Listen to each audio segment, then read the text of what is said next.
Bismillahirrahmanirrahim. Assalamualaikum warahmatullahi wabarakatuh. Alhamdulillah wassalatu wassalamu ala asyrafil anbiya wal mursalin ala nabiyina Muhammadin sallallahu alaihi wa ala alihi wa sahbihi wasallam. Alhamdulillah teman-teman yang dimuliakan dan dirahmati oleh Allah Subhanahu wa taala. Segala puja dan puji syukur hanya kepada Allah Subhanahu wa taala Rabbul alamin. Serta salawat dan salam selalu kita curahkan kepada Nabi kita Muhammadin sallallahu alaihi wa ala alihi wa sahbihi wasallam, kepada keluarganya, kepada para sahabatnya, juga orang-orang yang mengikuti dan mencintainya sampai hari kiamat. Hari ini kita masih melanjutkan tentang bagaimana berinteraksi dengan keluarga. Yang telah kita ambil beberapa perkara kemarin, di antaranya adalah tidak boleh bagi seorang laki-laki itu meremehkan istrinya. Juga harus sebagai seorang laki-laki dia menjadi orang yang terbaik buat istri dan keluarganya. Itu sudah kita ambil di pertemuan yang lalu. Juga kemarin kita telah membahas bahwasannya suami itu harus bertanggung jawab. Sekarang kita masuk dalam pembahasan yang baru. Di antara fikih berumah tangga, untuk laki-laki harusnya beliau laki-laki memberikan kelapangan kepada istri dan anak-anak dari perkara-perkara yang mubah. Jadi sesuatu yang memang disyariat dibolehkan, kenapa kita tidak memberikan kelapangan dan kesenangan kepada keluarga dan anak kita? Sesuatu yang disyariat itu tidak dilarang, maka boleh kita juga memberikan kelapangan kepada anak dan istri kita. Memasukkan kebahagiaan ke hati orang lain itu adalah sebuah kebaikan dan pahala. Bagaimana kalau kita lagi memasukkan kebaikan itu ke dalam istri dan anak-anak kita, kebahagiaan tersebut ke dalam hati istri dan anak-anak kita, tentu itu adalah sebuah kebaikan yang dicatat pahala oleh Allah Subhanahu wa taala. Maksudnya di sini adalah tausi ahlul zaujah wa ahlul bait. Kalau bisa dia melapangkan di sini mempermudah, melapangkan di sini membahagiakan, melapangkan di sini memberikan kemudahan, kesempatan, keluasan gitu, keleluasaan untuk keluarga di dalam bermain bersama istri berapapun usianya. Maksudnya begini, walaupun si suami sudah mulai tua, mungkin dia sudah tidak terlalu lagi senang dengan permainan, tapi boleh sekali perlu ini sih Om, kalau hitung-hitungan berat ini ke ini SQL pakai ini. Jadi perlu bagi suami untuk memberikan kebahagiaan kepada istri dan anak-anak. Ya mungkin bertamasya, mungkin refreshing, mungkin pergi ke tempat hiburan yang selama ini tidak melanggar syariat. Itu boleh-boleh saja, sah-sah saja. Bahkan itu termasuk kebaikan. Karena istri dan anak itu mereka butuh sesuatu yang membahagiakan diri mereka. Maka dikatakan dalam pepatah Arab atau ungkapan orang Arab sering mengatakan, idza aradta an tuta fi ma turid fawasi'an ahlika fi mubah. Kalau kamu laki-laki mau dipatuhi terhadap apa yang kau inginkan, maka lapangkan keluargamu dari lapangkan untuk keluargamu perkara yang mubah. Jangan dia terlalu ketat dengan perkara-perkara yang mubah. Jangan dia terlalu mungkin bakhil, pelit dengan perkara-perkara yang mubah. Lapangkan buat istri, lapangkan buat anak. Kebahagiaan di hati mereka itu akan mengantarkan kecintaan kepada ayah. Kecintaan akan mengantarkan ketaatan. Maka tadi petuah Arab mengatakan, kalau kau ingin ditaati, maka lapangkan keluargamu. Karena kelapangan akan mengantarkan kebahagiaan, kecintaan akan mengantarkan kepada ketaatan. Di dalam hadis Aisyah radhiyallahu anha pernah menceritakan bahwasannya dulu Aisyah bersama Nabi Muhammad SAW di dalam safarnya. Lalu Aisyah ketika itu balapan lari bersama Rasulullah SAW. Lalu Aisyah menang. Kemudian beberapa tahun setelahnya ketika Aisyah mulai gemuk, Rasulullah ngajak balapan lari lagi. Balapan lari yang kedua ini, ketika Aisyah sudah mulai gemuk, Aisyah kalah. Lalu Rasulullah katakan, kemenangan yang ini untuk membayar kekalahan yang dulu. Jadi ketika awal nikah, Aisyah masih muda, belia, badannya masih kelangsing, diajak lomba lari sama Rasulullah SAW, Aisyah menang. Tapi ketika Aisyah mulai gemuk, Rasulullah ajak Aisyah lomba lari, ternyata Aisyah kalah. Rasulullah katakan, kemenangan ini untuk membalas kekalahan yang dulu.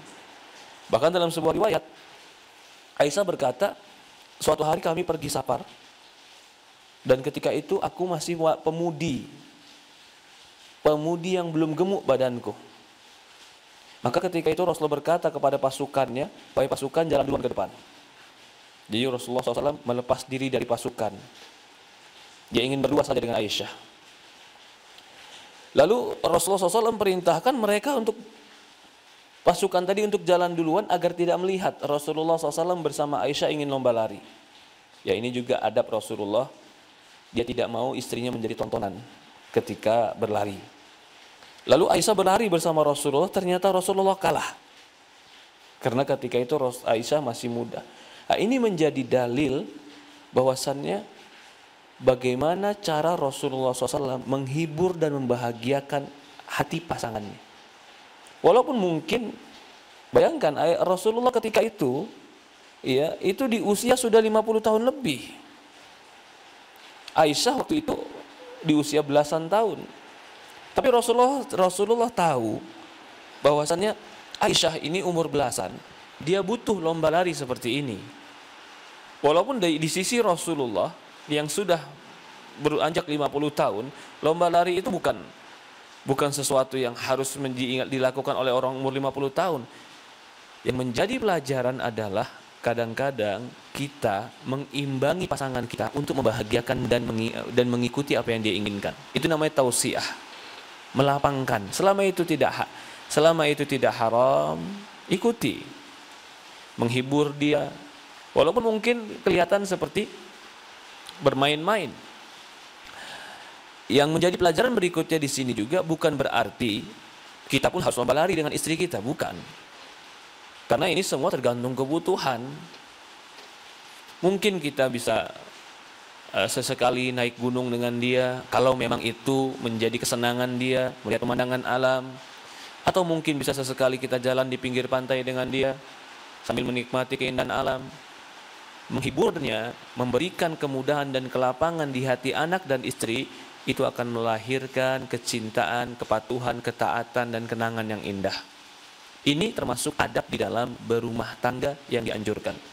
Maka para ulama mengatakan di sini, disebutkan juga, ya, kata Aisyah, ketika aku sudah mulai gemuk, Rasulullah pun ngajak aku untuk berlomba lari lagi. Maka ketika itu aku kalah.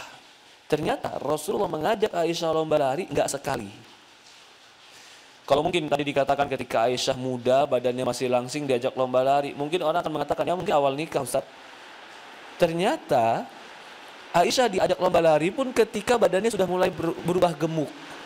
Maka kata Aisyah, aku sudah mulai menggendong daging. Maksudnya menggendong daging ya mulai gemuk. Ternyata Rasulullah tidak berubah dalam mensikapi dan melayani istri. Dia tetap ajak lomba lari. Tidak pudar cintanya. Tidak pudar bagaimana dia bergaul dengan istrinya. Maka dikatakan, di dalam hadis ini disebutkan tentang safar. Tentu Rasulullah kalau safar, kalau bisa ajak keluarga, dia akan ajak keluarga. Dan Rasulullah SAW di dalam safar pun tidak pernah safar Rasulullah kecuali dua.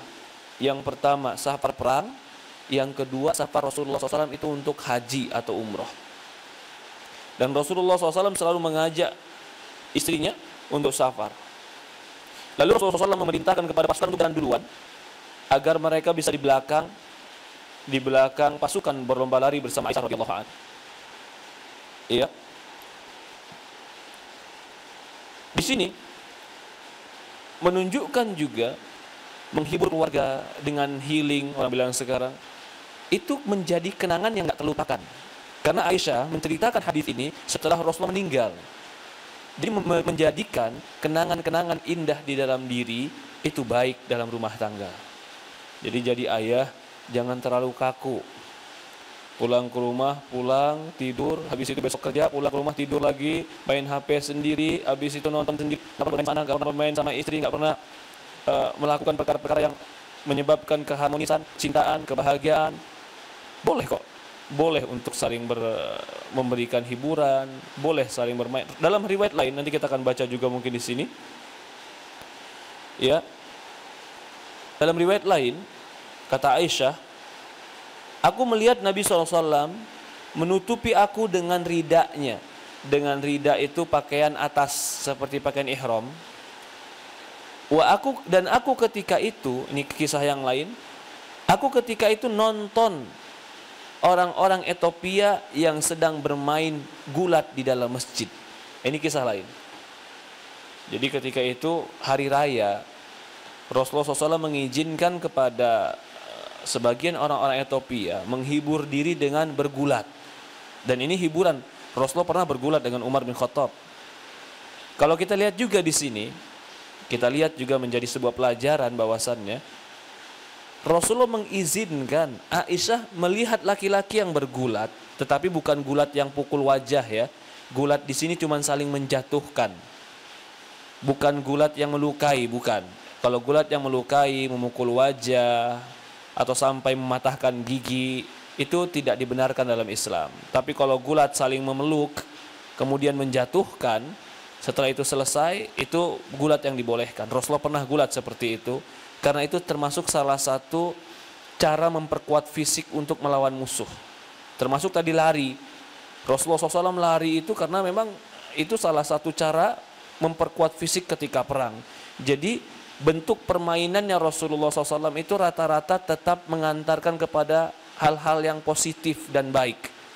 Lari menyehatkan, gulat menyehatkan. Umar bin Khattab juga pernah dulu sama teman-temannya bermain di pinggir laut, saling menahan nafas yang terlama di dalam air. Umar pernah melakukan itu, permainan itu.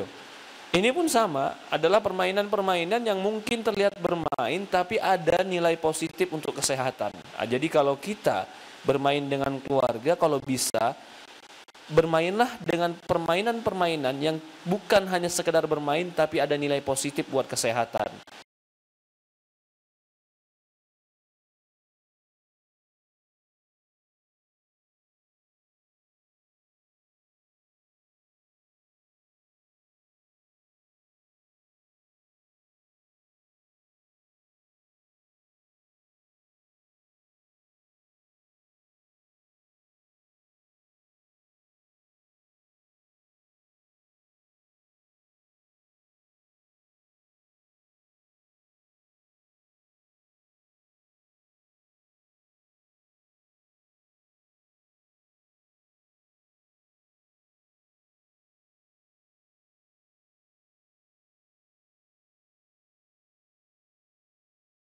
Buat ilmu pengetahuan, buat kekuatan, seperti itu.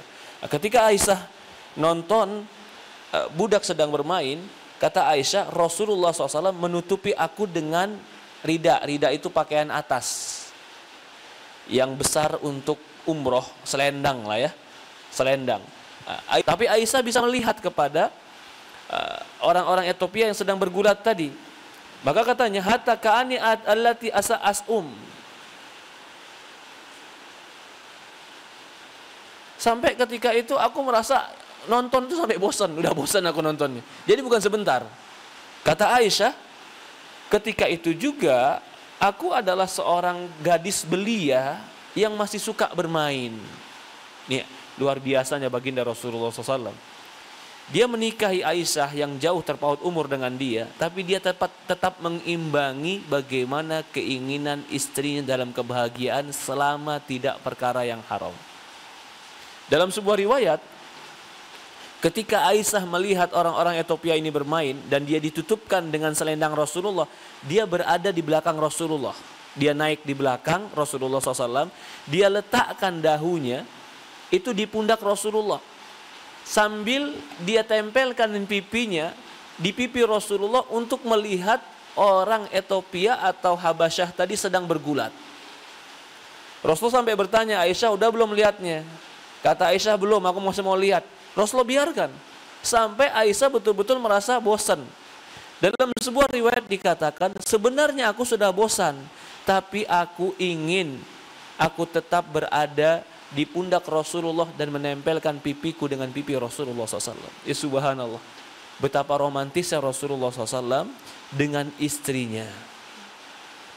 Ini sebuah cara untuk menumbuhkan rasa kasih sayang, rasa keharmonisan, dan menanamkan keindahan di dalam jiwa, yang ini akan menumbuhkan rasa cinta, dan cinta termasuk salah satu dari faktor terkuat untuk mendorong kepada ketaatan. Ya. Ketika itu Aisyah memang betul-betul perempuan yang masih belia, dan Rasulullah SAW tidak melarang Aisyah untuk melakukan perkara-perkara yang dibolehkan. Bahkan dalam sebuah riwayat, Rasulullah SAW sangat lembut kepada Aisyah sesuai dengan kebutuhan jiwanya, psikologis Aisyah. Selama itu tidak terlarang. Dikatakan lagi, suatu hari Nabi SAW itu sebenarnya tidak terlalu suka dengan rebana, berjoget-joget, bernyanyi dengan Rabbana. Rasulullah itu nggak suka. Tapi suatu hari, karena hari raya, Aisyah pengen melihat budak-budak yang berjoget dengan memukul Rabbana. Rabbana ini alat musik yang semua suaranya sama, jadi nggak ada tangga nadanya, nggak ada. Semua suaranya sama, cuman pukulan-pukulan, dentuman-dentuman saja. Suatu hari, Rasulullah SAW pernah duduk. Yang ini bukan kebiasaan Rasulullah sebenarnya. Dia duduk di sampingnya Aisyah, sedang melihat budak-budak yang sedang bermain rebana di hari raya, sambil mengeluarkan kalimat-kalimat pemberi semangat dan kalimat-kalimat harapan kepada kemenangan Islam. Tiba-tiba Abu Bakar masuk. Abu Bakar lihat nih apaan? Kok ada orang main-main rebana sambil joget-joget? Ada Rasulullah tuh biasanya nggak begini. Maka Abu Bakar marah kepada Aisyah, ya Aisyah, ngapain kau buat ini? Abu Bakar merasa malu dengan Rasulullah, kok jadi begini begitu. Padahal ini perkara yang mubah, perkara yang boleh, selama bukan musik yang melalaikan atau alat musik yang terlarang, atau bukan juga joget-joget yang menunjukkan kepada perkara yang haram, tidak, cuma rebana. Maka ketika itu Rasulullah bilang kepada Abu Bakar, ya Abu Bakar, biarkan, hari ini hari raya, biarkan dia bermain. Rasul mengizinkan. Abu Bakar tahu itu bukan kebiasaan Rasulullah, tapi Rasulullah SAW ketika itu bersama Aisyah dan membiarkan keluarganya untuk bersenang-senang. Ini pelajaran yang kita ambil. Walaupun Rasulullah sendiri dia tidak terlalu senang sebenarnya dan nggak pernah melakukan itu, tapi ketika dia lihat keluarganya senang, dia membiarkan kepada keluarganya selama bukan perkara yang haram, perkara yang terlarang. Kalau umpamanya musik-musik yang penyanyinya terbuka atau alat-alat musik yang melalaikan, itu kan nggak boleh, ya. Itu tentu bukan sebuah pendalilan. Ini hadis ini hanya menunjukkan pemukulan rebana. Ini Nabi SAW bahkan dalam sebuah riwayat, orang-orang Habasyah itu mengucapkan ucapan-ucapan yang nggak dipahami Nabi, karena pakai bahasa Ethiopia, bahasa Habasyah. Tapi mereka mengatakan, sampai Rasulullah bertanya, apa mereka bilang apa, kata Rasulullah. Maka dia berkatakan, Muhammad adalah orang yang baik, Muhammad adalah orang yang baik, yal'abuna bil hirab. Lalu mereka bermain-main sambil membawa tombak-tombak, sambil berjoget dan membawa rebana-rebana tadi. Ya Aisyah, maka Rasulullah mengatakan kepada Aisyah, ya Aisyah, atanzurini, apakah kamu masih mau lihatnya? Kamu suka lihat ini? Maka na'am. Waqafa ala bab yasturuha biridaihi wa hiya tanzuru ma baina udhunai atiqai tulsiqu khaddama wa qaddama wa nadur wa taqulu nabi akatafai ikatafaiti qala la. Bahkan dalam riwayat dikatakan Rasulullah berulang-ulang bertanya, cukup ya Aisyah? Belum, kata Aisyah, aku masih mau lihat. Sampai selesai dan Aisyah bosan, akhirnya Aisyah mengatakan, cukup ya Rasulullah SAW. Ini hadis yang berikutnya. Rasulullah mengizinkan Aisyah untuk itu. Dalam sebuah riwayat lain, Rasulullah pernah masuk ke rumahnya. Ketika itu Aisyah sedang bermain boneka. Yang dimainkan adalah boneka kuda yang bersayap. Rasulullah bertanya, ya Aisyah, apa ini? Ini kuda. Maka Rasulullah berkata, apakah kuda itu bersayap? Kata Aisyah, bukankah kau telah mendengar bahwasannya Sulaiman memiliki kuda yang bersayap? Istri Rasulullah SAW diizinkan oleh Rasulullah untuk bermain boneka, sesuatu yang dia senangi. Bahkan dalam sebuah riwayat, ketika Rasulullah masuk, riwayat lain ini, dia sedang bermain dengan boneka dan mengatakan, hadihi banati, ini anak-anak perempuanku, kata Aisyah. Karena boleh bermain boneka dan Rasulullah SAW tidak melarang itu. Ya mungkin kalau di zaman sekarang ada sebagian wanita yang hobinya rangkaian bunga, dia meletakkan bunga-bunga di rumahnya, ya dibiarkan saja. Atau ada sebagian wanita yang sekarang senang membuat kue, praktek-praktek kue, ya biarkan apa yang dia mau. Atau ada perempuan yang senang menjahit, atau dia senang menyulam, atau dia senang membuat kreativitas. Itu perkara-perkara yang mubah. Berikan ke lapangan, mudahkan untuk dia, masukkan kebahagiaan dalam dirinya. Kebahagiaan di dalam dirinya itu akan berdampak pelayanan dia kepada suami. Jadi suami harus pintar memberikan ke lapangan kepada anak dan istri. Selama itu perkara yang mubah, kenapa kita tidak membiarkan dan memberikan kesempatan mereka melakukan itu?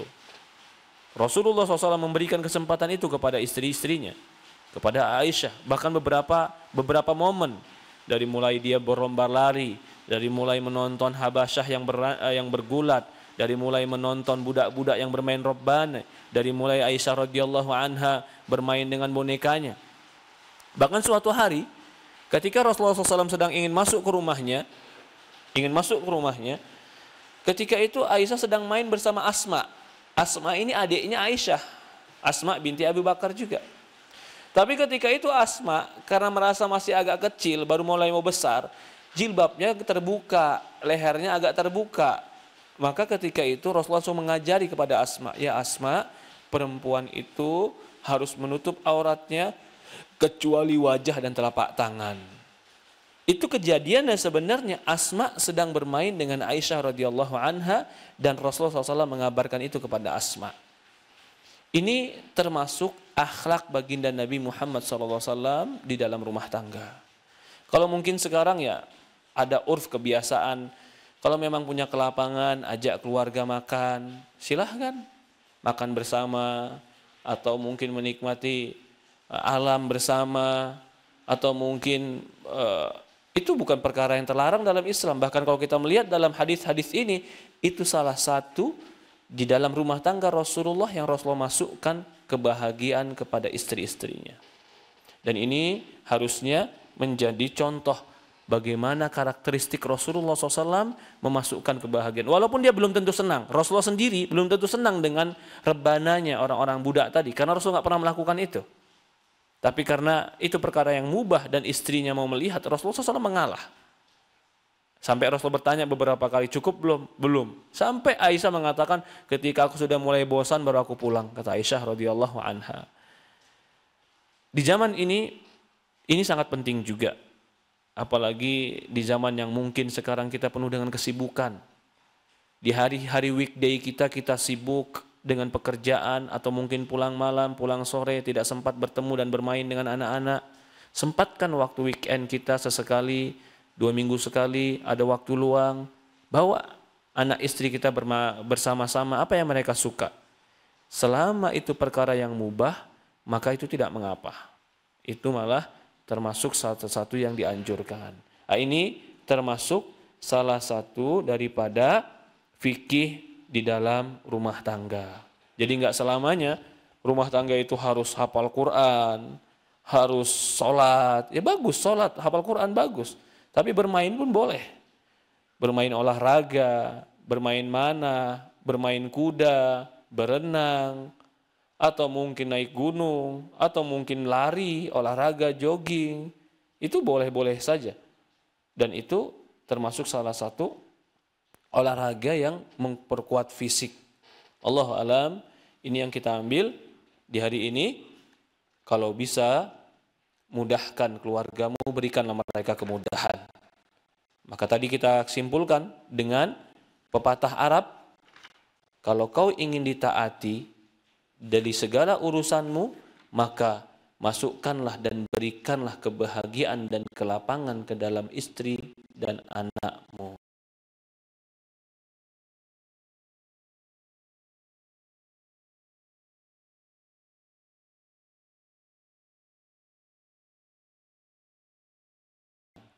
Itu pepatah Arab. Pepatah ini sangat bagus ya. Mudah-mudahan menjadi motivasi kita bagaimana ternyata agar dipatuhi, dicintai, dirindukan oleh keluarga. Salah satunya adalah memasukkan kebahagiaan ke hati mereka. Allahu a'lam. Ya, mungkin itu yang bisa kita sampaikan karena tadi permintaannya sampai jam 5.35. Sekarang 5.37. Setengah jam gitu yang kita. Ya, mungkin ada pertanyaan dipersilahkan Mas. Ya, teman-teman silakan jika ada yang mau ditanyakan kepada Ustaz, langsung open mic saja.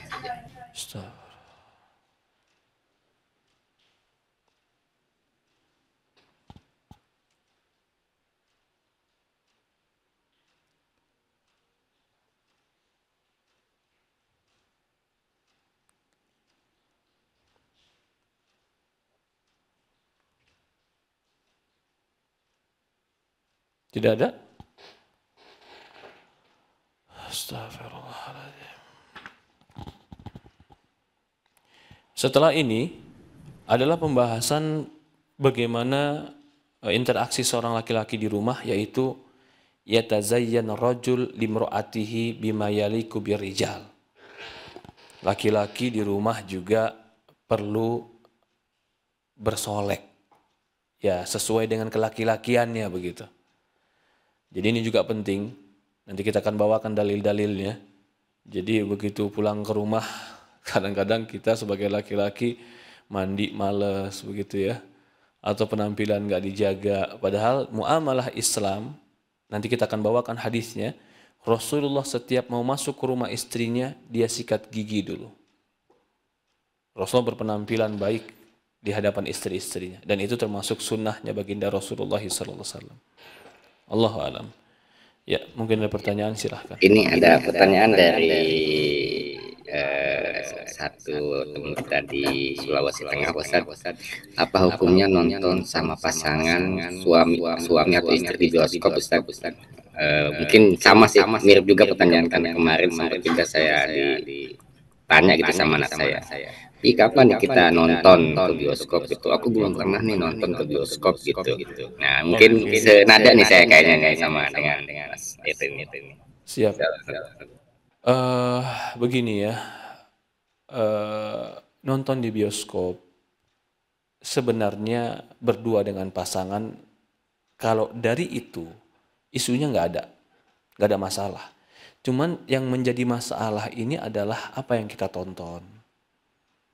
Ya, yang lagi rame-rame ini kan sekarang sampai cerita tentang setan, tentang karma, tentang santet. Bahkan kemarin itu saya mendapatkan kiriman, malah film ini viralnya di luar negeri, tapi film Indonesia. Kenapa viral di luar negeri? Karena orang luar negeri, terutama Jazair dan yang lainnya, Mesir dan yang lainnya, menganggap ini film mengantarkan kepada kekufuran. Saya lupa judulnya apa itu, tapi katanya kisah nyata dari Turki yang akhirnya difilmkan di Indonesia, itu menjadi mengantarkan kepada kekufuran. Karena berkaitan dengan sihir. Walaupun dia bermain-main ya, bermain-main cuman acting, tapi menunjukkan kepada perkara-perkara seperti itu nggak boleh. Jadi kalau menonton perkara-perkara yang mungkin tadi, film barat itu rata-rata nggak baik. Dari mulai terbukanya aurat, mereka akan menyisipkan ciuman, pelukan, itu nggak baik. Kita harus objektif, itu nggak baik.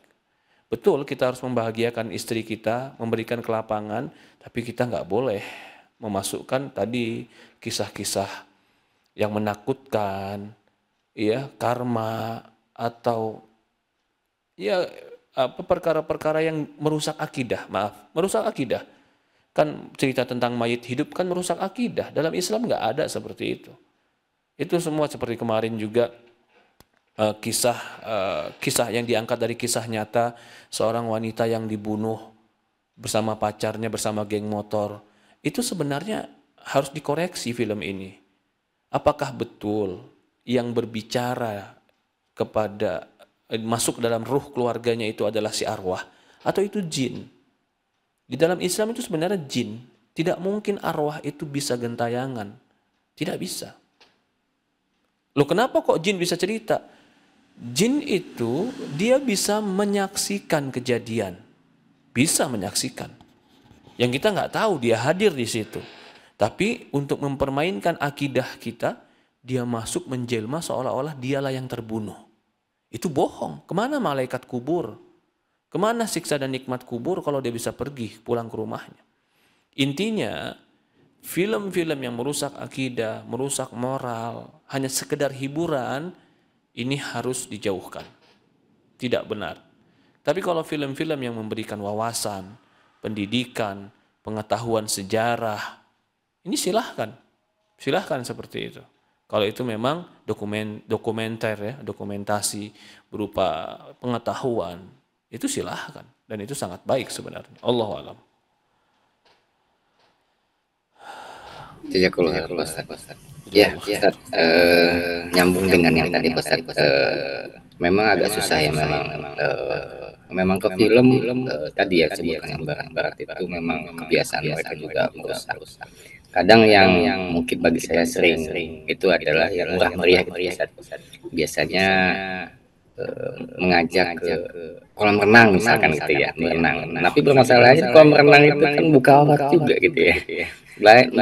Diajak ke pantai, di pantai buka aurat juga gitu. Itu yang agak memang sekarang zamannya begitu sih. Jadi agak ini memang mengajak ke tempat yang keramaian tuh agak beresiko gitu Ustaz. Ya. Betul Pak, memang kita juga mengakui bahwasannya tanggung jawab kita terhadap pendidikan anak-anak ini penting ya. Terutama anak-anak perempuan kita, istri kita, termasuk di kolam renang yang bercampur baur laki-laki. Kalau di situ hindari Pak.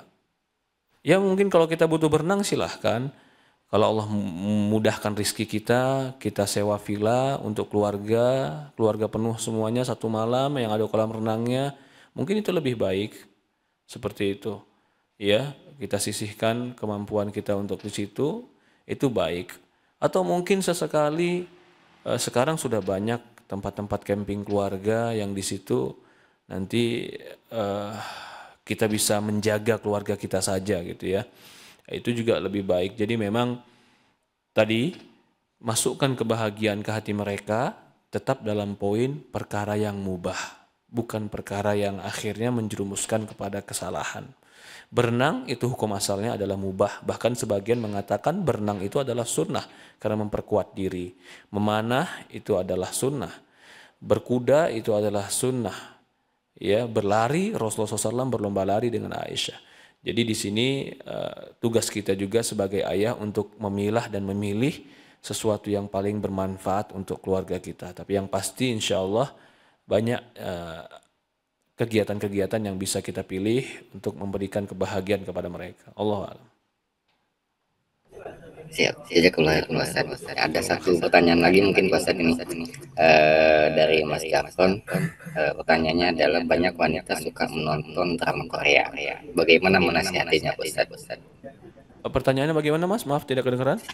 Ya, saat ini kan merebak drama Korea, Pak Ustadz ya. Nah, ini banyak wanita yang suka menonton drama Korea gitu. Mungkin akhirnya memang salah satu efeknya adalah melihat hidup ini ya seperti adanya hidup di zaman atau di ada cerita drama Korea itu. Nikmatnya seperti itu. Apa namanya, mungkin seperti romantisnya, memberikan bunga, memberikan puisi gitu. Nah, ini bagaimana cara menasehatinya, Pak Ustadz? Iya, mereka itu membuat film sesuatu yang selalu membangkitkan perasaan. Nah, itu pasti. Dan itu adalah keahlian mereka untuk mengobok-ngobok perasaan penonton dalam keadaan nangis, senang, sedih, bahagia. Itu adalah memang keahlian mereka begitu. Ya kita sangat-sangat sebenarnya kalau kita berpikir objektif, dia tahu ini adalah film, semuanya drama dan bohongan begitu, nggak ada yang beneran. Tapi ketika dia nonton dia ikut nangis kan begitu ya. Jadi dia betul-betul sebenarnya dia dibohongi dengan sadar dan dia terhipnotis pun dengan sadar begitu.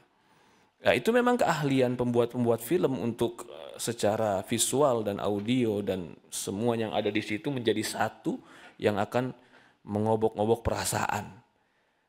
Kita juga jangan, kita bilang tadi silahkan berlapang-lapangan dengan perkara yang mubah, tapi jangan perkara-perkara yang terlarang.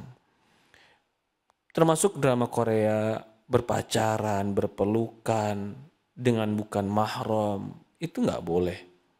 Ya bagaimana menasehatinya? Ya kita menasehati saja. Kita menasihati istri, menasihati anak semampu kita. Tapi yang paling penting, sebelum kita nasihati dia meninggalkan perkara-perkara tersebut, harus dibawa dulu pemahaman bahwasannya ini tidak baik dari sisi agama. Jadi agamanya juga harus kita pupuk. Sehingga apa yang kita pandang dengan dia pandang, karena dasar pandangannya sama yaitu agama, maka bisa satu. Tapi kalau kita melarang sesuatu yang dia nggak nyambung, dia nggak mudeng, kenapa kok dilarang? Aku cuma nonton. Karena belum dapat feel agamanya tadi, rasa beragamanya belum dapat. Ya di sini akan terjadi ikhtilaf sebenarnya. Akhirnya percekcokan. Gitu. Jadi penting kita menyadarkan dulu pemahaman-pemahaman agama, pemahaman-pemahaman kesucian hati, pemahaman-pemahaman tentang perlunya menjaga pandangan dan pendengaran yang Allah kabarkan di dalam Quran.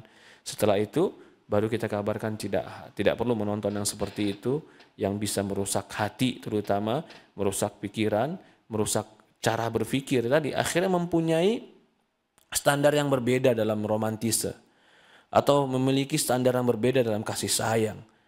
Yang akhirnya ketika dia melihat suaminya, kok suamiku nggak semulus yang di TV, suamiku nggak seromantis yang di TV, suamiku nggak segagah yang kutonton. Jadi akhirnya dia sendiri hilang rohbah, hilang ketertarikan dengan suaminya. Yang akhirnya, naudzubillah, akan merasa hambar dengan suami. Itu merusak rumah tangga. Kita akui itu ada. Jangan katakan perempuan boleh melihat apa saja, tidak. Sebagaimana laki-laki juga harus menundukkan pandangan. Coba kalau laki-laki kerja lihat perempuan cantik, lihat body perempuan yang bagus, dia melihat foto-foto perempuan-perempuan yang menarik. Matanya terbiasa dengan itu. Begitu dia melihat istrinya kok beda sama yang di foto-foto. Akhirnya keinginan dia terhadap istri pun mulai mendingin. Kenapa? Dia nggak menjaga pandangannya. Kenyataan ini ada pada laki-laki dan tidak menutup kemungkinan akan ada pada perempuan. Maka Allah mengatakan di dalam Quran, Qulil mu'minin, katakanlah kepada orang laki-laki beriman, yaghuddu min absarihim, agar mereka menundukkan pandangan-pandangan mereka. Tapi Allah juga bilang kepada perempuan beriman, jadi bukan laki-laki saja. Qulil mu'minat, katakanlah pada perempuan-perempuan yang beriman, agar mereka juga menundukkan pandangan-pandangan mereka. Menundukkan pandangan itu termasuk tidak melihat laki-laki yang menumbuhkan syahwat di dalam diri, melihat wanita-wanita yang menumbuhkan syahwat di dalam diri. Dampak yang paling ringan adalah melihat pasangan kita menjadi hambar, wah itu bahaya. Itu bisa meretak hubungan rumah tangga. Ya, jadi tetap beritahu, pondasikan agama, beritahu dengan cara yang baik. Mudah-mudahan Allah berikan kita taufik dan hidayah. Allahu a'lam.